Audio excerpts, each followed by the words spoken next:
그래서 어쨌든 올해 좀 가장 주목해야 될 섹터는 저는 개인적으로는 피지컬 AI를 보는데 거기 중심은 로봇인데 로봇 쪽에서는 이제 현대차 그룹이에요. 왜냐하면 현대차 그룹이 왜 잘할 거라고 보냐면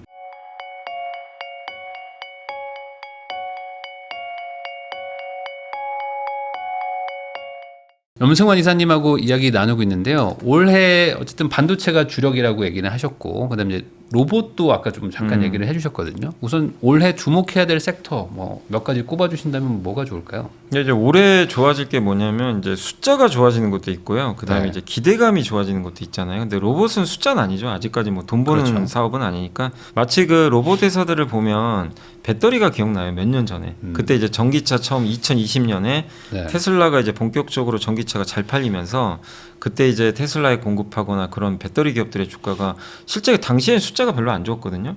근데 주가가 진짜 엄청나게 올랐어요.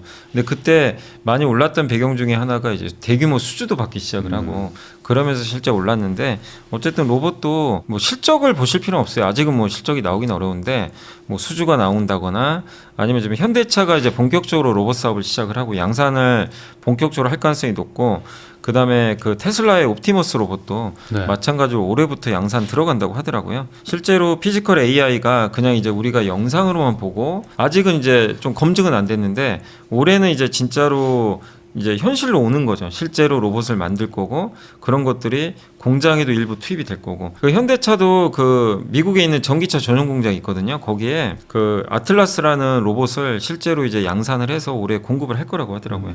해서 이제 그 실제 조립하는 거죠. 예, 자동차를 네. 조립하는데. 근데 현대차가 저는 그래서 어쨌든 올해 좀 가장 주목해야 될 섹터는 저는 개인적으로는 피지컬 AI를 보는데 거기 중심은 로봇인데 로봇 쪽에서는 이제 현대차 그룹이에요. 왜냐하면 현대차 그룹이 왜 잘할 거라고 보냐면 이 로봇이 학습을 해야 될 거 아니에요. 뭔가 공장에 가서 뭘 만들어야 돼요. 네. 근데 아무 데이터 없이 그냥 만들 수는 없잖아요. 그럼 이제 훈련을 해야죠. 우리 인간도 똑같잖아요. 자동차 공장에서 내가 조립을 할 건데 어떤 배경 지식도 없이 어떻게 해요? 다 훈련을 받고 그 다음에 투입해서 이제 만들면서 점점 숙련공이 돼가는 거죠. 그러면 이제 그쪽 분야에 거의 신이 되는 거죠 나중에. 네. 로봇도 비슷하거든요. 학습을 해야 되는데 학습할 데이터가 있어야 돼요. 이 데이터는 누구보다 많이 갖고 있는 게 현대차 아닙니까? 현대차는 지난 몇십 년간 자동차 조립하는 회사예요. 네. 그죠? 엄청난 데이터가 쌓여 그렇죠. 있어요. 뭘 만들고 네. 끼고 하는 데이터는 맞아요. 너무 많죠. 그런 물리 데이터가 너무 많아요. 네. 그래서 되게 유리해요. 어떤 회사보다. 그러니까 미국에 피겨 AI라는 기업이 있거든요. 그게 기업 가치 한 40조 정도 되는 로봇 회사인데 그 회사가 BMW의 로봇을 몇 대 테스트 용도로 납품을 한 적이 있어요. 그래서 이제 BMW 한다고 해서 그 기업 가치가 크게 올랐는데 네. 그 기업은 단점이 뭐냐면 그런 물리 데이터가 적어요. 아니 공장에서 그걸 해본 데이터가 있어야 될 거 아니에요. 네. 자동차를 조립해보고 물론 실생활에서 뭐 약간 학습시킬 수 있지만 공장 데이터는 아무한테나 공개도 안 합니다. BMW도 데이터 안 줄 거예요 아마. 네. 이거 자기 노하우인데 줄 리가 없죠. 그래서 테슬라하고 어떻게 보면 이제 현대차가 되게 유리한 거예요. 이게 테슬라도 직접 하고 있잖아요. 네. 그러니까 그 데이터를 일단 갖고 있기 때문에 너무나 그게 유리할 수밖에 없다. 그래서 현대차가 갖고 있는 그 물리 데이터 이게 저는 일단은 성공할 수 있는 그런 배경 중에 하나라고 보고 있고 그다음 보스턴 다이내믹스가 또 현대차 거잖아요. 네. 같은 회사예요. 결국 자회사고 이게 현대차가 힘들어지면 계속 돈을 공급할 수가 있어요. 왜 그러냐면 보스턴 다이내믹스 아직 엄청 적자를 많이 봐요. 적자를 보는데 일반 기업이었으면 그냥 망했을 겁니다. 그래서 제가 알기로는 이거 옛날에 소프트뱅크가 넘긴 걸로 알거든요. 네. 이거 이제 계속 적자 보고 2020년에는 언제 로봇 될지도 모르잖아요. 예. 근데 이거 로봇 몇 년 후에 될 거니까 아예 무한정에도 돈 넣을 수는 없으니까 현대차가 그때 그래서 1조 주고 사간 거거든요. 네. 예. 근데 어쨌든 현대차는 그 언젠가 다가올 미래 로봇 산업 그리고 이거 우리 자동차 공장에 투입해야 되겠다 이 생각을 갖고 산 건 맞아요. 지난 몇 년간 보면 적자가 몇 천억씩 나는데 밑 빠진 독에 물 붓기죠. 근데 현대차는 돈 잘 벌어요. 잘 벌죠. 괜찮아요. 네. 그래서 유상자에서 계속 돈 줍니다. 네, 최대 주주니까. 그래서 계속 연명한 거예요. 버텨오고. 옛날에 쿠팡도 그랬죠. 요새 쿠팡은 욕을 많이 먹지만 옛날에 손정희 회장이 돈 안 줬으면 사실은 망할 수도 있었거든요. 네. 그때 적자 엄청 심했잖아요. 네. 근데 계속 돈 주면서 그 데이터 쌓으면서 결국 우리나라 시장 지배했고 그러니까 결국 저는 현대차가 잘할 수밖에 없는 게 보스턴 다이내믹스에 돈을 줄 수 있는 그 재력도 있고 물리 데이터도 확보해 있고 그래서 너무나 유리한 위치에 있다. 그래서 올해 자동차 쪽은 로봇주로 좀 이렇게 변신할 수 있기 때문에 현대차 그룹을 저는 개인적으로는 올해 반도체 외에 좀 가장 주목해야 될 섹터로 보고 있고 결국 로봇이지만 그렇게 보고 있고 두 번째는 뭐냐면 이제 이런 어떤 기대감보다는 숫자가 좀 좋아지는 섹터들 있죠. 네. 몇 개 좀 있는데 첫 번째가 일단은 엔터 업종. 엔터 업종이 작년까지만 해도 그렇게 썩 숫자가 안 좋았지만 올해 이제 명확하게 좋은 거는 BTS가 돌아오잖아요. 네. BTS가 3월 20일 이제 컴백합니다. 컴백하고 아마 이제 콘서트를 많이 할 것 같아요. 한 65회 정도 할 것 같은데 65회 정도 하면 티켓값 한 19만 원 정도로 계산해서 보통 한 5만 명 온대요. 이 스테디움 같은 데서 공연을 하면 그러면 매출액이 한 6,500억 나오거든요. 네. 공연만 해가지고 엄청난 숫자죠. 요게 이제 1년에 하이브 매출이 한 2조 되니까 6,500억이고 근데 콘서트 가면 보통 티켓만 사지 않잖아요. 굿즈도 사잖아요. 굿즈까지 하면 8천억 나올 것 같아요. 전체 매출의 40%가 이제 BTS가 컴백하면서 플러스가 될 수 있으니까 그래서 저는 올해 엔터주 좋을 것 같고 엔터주를 좀 주목하시면 또 좋은 거 중에 하나가 하이브만 또 괜찮은 게 아니라 빅뱅도 컴백할 것 같더라고요. 저번에 지드래곤이 이제 우리 컴백할 거라고 그런 얘기 하더라고요. 얘기해버렸어요. 네. 아마 4인 체제로 좀 컴백할 것 같아요. 지금 분위기가. 빅뱅이 컴백하는 것도 이게 진짜 너무 오랜만이잖아요. 그래서 거기다 엑소까지 또 컴백한다는 얘기도 있어요. 네. 그러니까 옛날에 그 흔히 이제 레거시라 그러죠 보통 요거를 이제 좀 오래된 이 아티스트들이 정말 오랜만에 지금 컴백하는 것도 당연히 이들 기획사들한테는 플러스 효과 생기거든요. 올해 엔터는 숫자로 한번 기대를 해보자. 요게 있고. 그 다음에 이제 두 번째로 저는 좀 이제 숫자로 올해 좀 괜찮게 보는 게 작년에 안 좋았다가 거기 그 건설업종. 네. 건설업종도 괜찮게 보고 있어요. 왜냐하면 건설주가 사실은 이제 뭐 지방도 그렇고 이게 서울만 좋은데 좋긴 하지만 아파트 착공을 못했잖아요 그동안. 뭐 공급도 많이 네. 못 늘리고. 근데 이제 정부 정책도 공급을 좀 늘리는 정책이고 아마 공급 정책이 계속 나오겠죠. 그것도 있고 특히 이제 지방에 요새 전셋값이 좀 많이 오르는 것 같더라고요. 그러니까 지방 전셋값 오르면 아무래도 미분양이 좀 줄 수 있으니까 매매가 오르면서 그러면 일단은 지금 애널리스트들의 이게 건설업종 애널리스트 보고서를 보면은 올해는 건설업황을 좀 좋게 보더라고요. 왜냐하면 지방이 좀 살아날 것 같아요. 착공이 느니까. 네. 착공이 늘면 기본적으로 이게 주택 경기 살아나면서 이 건설사들은 돈을 벌 수 있는 구조로 가거든요. 그래서 착공 사이클이 오지 않겠냐 이 기대감이 있는 것 같아요. 근데 주가는 되게 안 좋았거든요 그동안. 네. 되게 안 좋았는데 결국 저는 어느 시점에선 턴어라운드 올해 한번 하지 않겠냐. 그 시점은 제가 올해 상반기인지 하반기인지 저도 모르지만 턴어라운드 관점에선 작년에 안 좋았지만 건설업종도 엔터처럼 여러분들이 좀 바라볼 필요는 저는 있지 않나 이렇게 좀 생각을 하고 있어서 네. 약간 턴어라운드 관점에서는 엔터랑 올해 건설주를 약간 그 다크호스 관점에서 한번 여러분들이 좀 바라보시면 좀 좋을 것 같고 그러니까 요거는 뭐 실적은 아니지만 개인적으로는 뭐 기업을 좀 직접 얘기하긴 그렇지만 저는 좀 네이버도 네. 괜찮게 보는 게 왜냐면요 일단 요새 좀 지표로 몇 개 확인된 게 뭐냐면 실제 쿠팡을 좀 이탈하는 분들이 있대요. 확실히 있더라고요. 있대요. 네. 네, 많이 줄었대요. 네. 이게 좀 그냥 조금 줄고 말면 그러려니 할 텐데 그게 아니라 지금 푹푹 좀 빠지는 수치들이 나와서 물론 저러다 또 다시 돌아가실 수도 있지만 쿠팡이 지금 하는 행동이 너무 좀 괘씸하잖아요. 그러니까 뭐냐 김범석 대표가 와서 최소한 사과라도 해야죠. 안 네. 하고 자꾸만 너무 회피하려고 하니까 이거는 우리나라 국민정서상 이거 용납이 안 되는 상황이거든요. 그러니까 근데 그게 실제로 그게 앱 사용자 수가 실제로 줄고 있어요. 네. 이거는 누구한테 오냐면 네이버한테 오거든요. 그렇죠. 실제 네이버하고 마켓컬리 있잖아요. 여기 지표가 올라왔대요. 실제로 그 효과가 좀 있는 것 같아요. 근데 그것도 그건데 제가 사실 이제 네이버나 이런 올해 좀 스테이블 코인 관련주를 좀 괜찮게 봐요. 왜냐하면 지금 미국에서도 스테이블 코인 법안이 통과됐잖아요. 많은 이제 미국 기업들이 이걸 좀 스테이블 코인 시장을 좀 이미 준비하고 있는 것 같아요. 이쪽 시장이 열리는 걸로 준비하고 있는 것 같고 실제 페이팔도 일단 결제 서비스에 스테이블 코인을 좀 도입을 하는 것 같더라고요.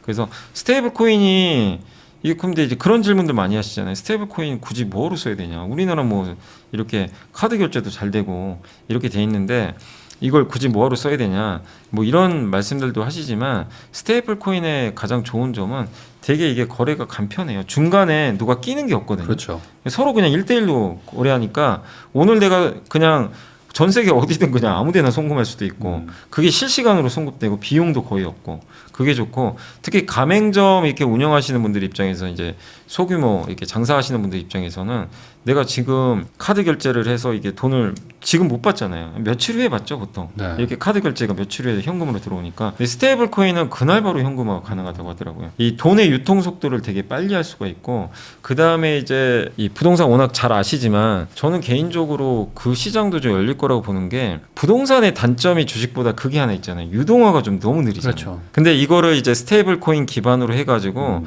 흔히 토큰화한다 그러죠. 토큰화 시켜가지고 이제 부동산 쪼개버리는 거죠.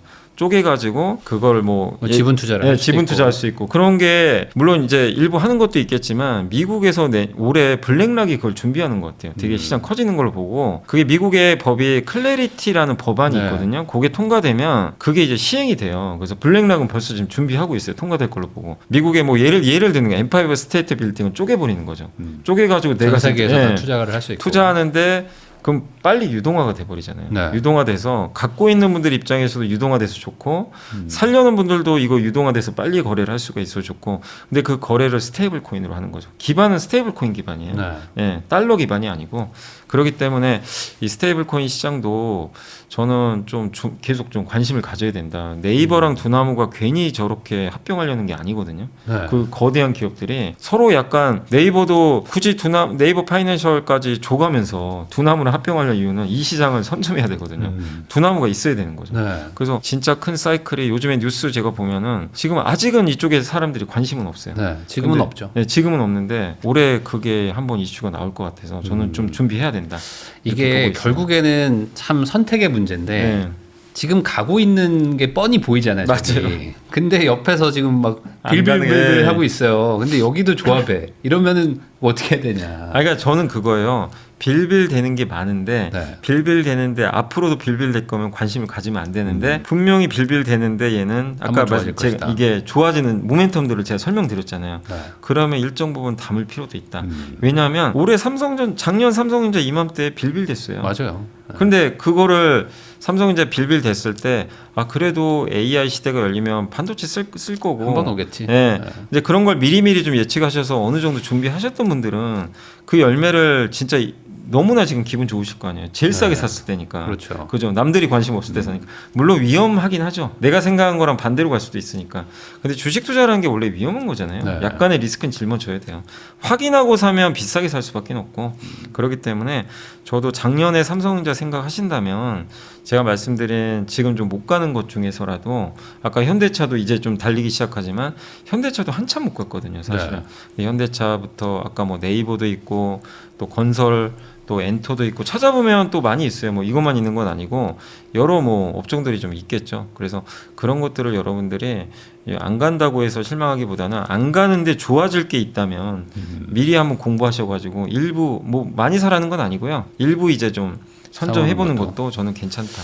이렇게 보고 있어요. 어쨌든 아까 말씀하셨던 아주 안 좋은데 지금 턴어라운드 하려고 하는 뭐 업종들도 있지만 지금 그나마 반도체 다음으로 확실하다고 말할 수 있는 게, 어쨌든 지금 로봇 뭐 네, 관련된 로봇, 네. 피지컬 AI라면은 현대차는 항상 저평가다, 뭐 항상 맞아요. 뭐 저 PBR 저 PER 뭐 이랬는데, 이번엔 좀 유의미하게 좀 바뀔 거로 보세요.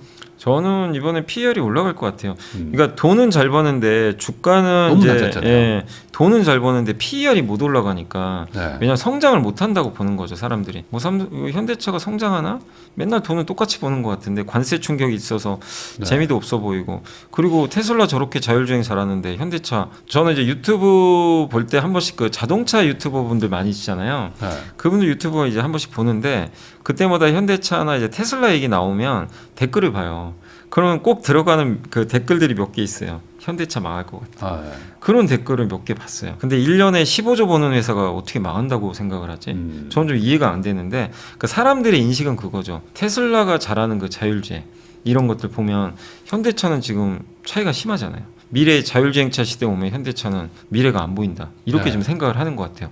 그래서 PER을 높게 줄 수가 없었던 거예요. 지금 돈 잘 벌지만 몇 년 후에 돈 벌고 없으니까. 없는 거 아니야? 걱정하는 거죠. 옛날에 노키아 그렇게 잘 나가다가 망해버렸잖아요.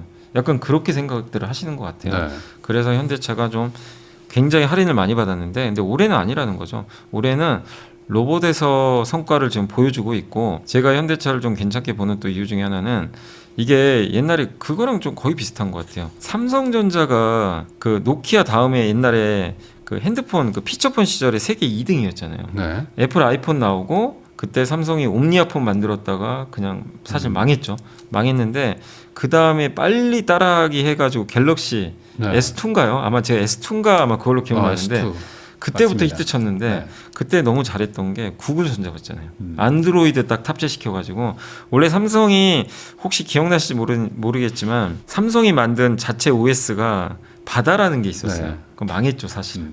근데 그때 너무 잘했던 게 구글 안드로이드랑 손을 잡아버린 거예요. 자존심 버리고 해가지고 거기서 빨리 선점 효과 들여서 결국에 애플하고 양강구도로 둘만 살아남았잖아요. 네. 다른 회사 다 망하고. 그러니까 지금 이 그림이 왜 떠오르냐면 현대차가 구글 딥마인드랑 손잡기로 해버렸거든요. 로봇에서. 두뇌가 중요하잖아요. 로봇도 소프트웨어를 넣어야 되는데 네. 하드웨어는 어차피 현대차가 알아서 합니다. 두뇌를 뭘로 넣을 거냐. 그게 고민인 거예요. 테슬라는 자기가 두뇌까지 다 하니까 상관없는데 현대차는 두뇌가 없었거든요. 구글과 손잡아서 가겠다. 구글도 좋죠. 우리 소프트웨어 주면 되니까. 구글은 플랫폼으로. 없잖아요. 네. 지금 뭐 피지컬이 없잖아요. 피지컬이 없으니까 네. 현대차랑 하면 너무 좋은 게요. 이거를 안드로이드처럼 만들어 버리면 돼요. 그럼 원하는 데다 이제 다 뿌려주면 되거든요. 네. 로봇 오네 우리 줄게. 이걸 또 테스트할 수 있는 것 중에 하나가 현대차죠. 그러니까 둘 다 이해관계가 맞아요. 한 15년 전에 그 약간 삼성전자의 향기가 지금 난다. 아. 안드로이드를 택했던. 현대차가 이제 갤럭시 같은 걸 예, 만든 약간, 것이다. 예, 그래서 구글 딥마인드 이게 이번에 같이 한 건 정말 네. 저 개인적으로 신의 한 수가 아닐까. 엔비디아도 그 자율주행 시스템을 만들어가지고 이걸 맞아요. 뭐 팔겠다 하는 얘기들이 있더라고요. 네. 그러니까 결국에는 어딘가에는 태워야 되는데 테슬라에는 안 태울 거니까. 테슬라는 못 하죠. 그러면 결국에 자기가. 전기차 잘 만드는데 중국 차는 또 안 되고. 안 돼요. 그래서 그러면 현대차 결국에 같아요. 현대차밖에 없죠. 없어요. 사실. 그래서 엔비디아 젠슨왕도 한국에 온 이유 중에 하나라고 저는 보거든요. 저번에 네. 이제 깐부치킨 먹었잖아요. 당시에. 네. 그것도 괜히 먹었다기보다는 다 이해가, 그러니까 현대차도 이유가 있었고, 현대차는 정의성 회장이 그 자리에 왜 갔냐면 GPU를 무조건 받아야 돼요. 그러니까 엔비디아의 최신 GPU 블랙엘. 네. 요거 5만 장 받기로 합의했죠 그때. 그리고 나서 이게 있어야 구글의 딥마인드를 넣어서 학습을 해요. 학습하려면 GPU가 있어야 되거든요. 네. 그러니까 물리 데이터 확보, 구글 딥마인드 확보. 근데 GPU 없으면 못해요. GPU까지 확보. 네. 그러니까 된 거예요. 이 퍼즐이 다 끝났고. 그래서 현대차가 제가 생각해 보니까 정의성 회장이 괜히 간 게 아니라 그 목적이 있었고, 그 다음에 엔비디아 젠슨왕 CEO도 그 자리에 갔던 거는 당연히 GPU 파는 것도 있고, 또 거기에 자기가 자율주행이라 로봇 소프트웨어도 만들잖아요. 플랫폼을 자기는 만들고 있는데 이 몸통이 없어요. 네. 피지컬 A가 없으니까. 근데 놓고 싶은데 고객사가 없어요. 제일 좋은 고객사가 현대차인 거죠. 네. 이해관계가 맞았기 때문에 어쨌든 현대차 입장에서는 지금 러브콜 받은 거죠. 엔비디아 러브콜, 구글 러브콜. 그래서 굉장히 좀 좋은 그림으로 가고 있는 것 같아요. 그러면 이제 현대차도 괜찮다고 얘기를 해주셨고, 네. 그다음에 이제 한할령이 결국에 풀려야지만 좀 좋을 것 같다라고 이제 그 엔터 쪽에서 기대를 하다 보니까 가격이 좀 올랐는데, 네. 이번에 어쨌든 좀 미뤄진다고 하면서 가격이 또 막 조정받고 막 그러잖아요. 네. 한할령은 별 영향이 없을까요? 이게 그거 같아요. 이번에 이제 이재명 대통령이 시진핑 주석을 만났는데 시장은 뭘 원했냐면 지금 당장 해제. 그러니까요. 근데 해제는 할 것 같아요. 지금 분위기가. 하는데 중국이 약간 좀 그런 것 같아요. 한 번에 해제 안 해주고 지금 느낌은 그래요. 그러니까 이재명 대통령도 해제하는 쪽으로 또 말씀을 하시더라고요. 근데 이게 그 내용을 좀 보면 어쨌든 되게 천천히 해줄 것 같아요. 협상을 좀 해야 되겠죠. 네, 서로. 네, 네. 서로 좀 주고받으면서 그러니까 하는 건 맞는 것 같아요. 근데 우리가 기대한 건 지금 당장인데 좀 늦어지네. 근데 방향은 바뀐 거 아니에요. 네. 그래서 이런 경우는 어떤 경우냐면 주가가 할 것 같아서 미리 올랐는데 지금 안 하네 그럼 빠지잖아요. 그래서 실제 엔터주가 급락했어요. 네. 한 이틀 정도 폭락을 했는데 안 하는 거랑 단계적으로 하는 거는 천지 차이거든요. 안 하는 거면 끝난 거예요. 그렇죠. 이거는 그냥 다시 원위치. 안 좋은 거죠. 근데 단계적으로 하나씩 풀어주겠다는 것 같아요. 그러면 결국 하는 거거든요. 속도만 느릴 뿐이지. 그래서 주가 빠졌잖아요. 그럼 다시 네. 기회인 거죠. 그래서 엔터든 또 드라마도 있잖아요. 드라마든 한할령 수혜 받는 기업들은 오히려 지금 실망 매물 나와서 이렇게 빠질 때 저는 개인적으로 기회는 된다. 이렇게 좀 보고 있습니다. 그런데 어쨌든 한할령이 해제되면 제일 큰 수혜는 엔터고요. 왜냐하면 중국 본토에서 공연하면 이게 레벨이 다르거든요. 그러겠죠. 엄청나요, 사실은. 그래서 그거를 언제 풀어줄지 모르겠어요. 근데 어떤 그룹한테 단독 공연을 해야 된대요. 이게 한할령이 중국이 한할령을 한 적은 없대요. 공식적으로. 네. 그래서 그걸 하는 조건이 1000석 이상이어야 돼요. 무조건 1000석 이상에서 단독으로 어떤 우리나라의 K-팝 아티스트가 공연을 해야 되는데 그거를 허용해 준 적이 없어요. 아직까지. 한한령 그러니까 2017년 이후로는 우리나라 그룹 중에 그렇게 공연한 그룹이 없거든요. 근데 그게 만약에 올해 중에 어떤 그룹이 그걸 해버렸다. 그럼 그 이제 열린 거예요. 그때부터. 올해 될진 제가 모르겠지만 어쨌든 단계적으로 할 가능성이 굉장히 높고 또 한 가지가 드라마 수출하는 거 있잖아요. 네. 이것도 만약에 허용이 혹시 된다면 그러면 이제 여러분들이 아 한한령 이제 해제가 되는구나. 그걸 신호로 보시고 어쨌든 지금은 해제 가능성이 높아졌기 때문에 저는 그쪽도 괜찮게 바라보시면 좋을 것 같아요. 그러면 하이브인가요? 아니면 그거는 아닌가요? 저는 하이브. 하이브가 물론 한한령만 보면 최대 수혜는요. 거기에 SM이에요. 네. 원래 SM이 중국 비중이 좀 높아서 SM인데 저는 이렇게 봐요. 한한령 되면 해제가 되면 거기에 BTS가 공연 안 하겠습니까? 당연히 하겠죠. 저는 할 가능성이 높다고 보고 오히려 이게 그룹 중에요. 일본인이 들어간 그룹은 못 해요. 아, 그것도 한일령 때문에 안 돼요. 상황이 안 좋으니까. 상황이 안 좋아서 네. 일본인이 혹시 멤버 중에 하나라도 있다. 못 합니다. 근데 하이브가 제가 알기로는 일본인 멤버가 제일 적은 그룹으로 알고 있어요. 네. 그리고 뭐 BTS는 다 우리나라 네. 예, 한국인이니까 그런 걸 본다면 전혀 뭐 리스크도 없고 그래서 BTS도 충분히 공연할 것 같고 그리고 저는 한한령이 아니더라도 올해 BTS 효과가 굉장히 클 거라고 보기 때문에 네. 아니어도 좋고 되면 당연히 더 좋은 거죠. 그래서 하이브를 개인적으로는 가장 좀 선언하고 있습니다. 사실 뭐 지금 말씀해 주신 것들을 분산 투자하면 되는 거니까. 네, 맞습니다. 사실 뭐 어떤 특정 종목에 뭐 올인할 것도 네, 아니고 맞아요. 전반적으로 이렇게 뿌려놓으면 이제 가을쯤에는 추수를 할 수 있지 않을까. 그러니까 이렇게 핵심은 올해 좋아질 걸 하셔야 돼요. 네. 올해 분명히 좋아지는 모멘텀이 있는 걸 찾으셔야지 싼 것만 찾는 건 좀 위험하다. 네. 이렇게 말씀을 드리겠습니다.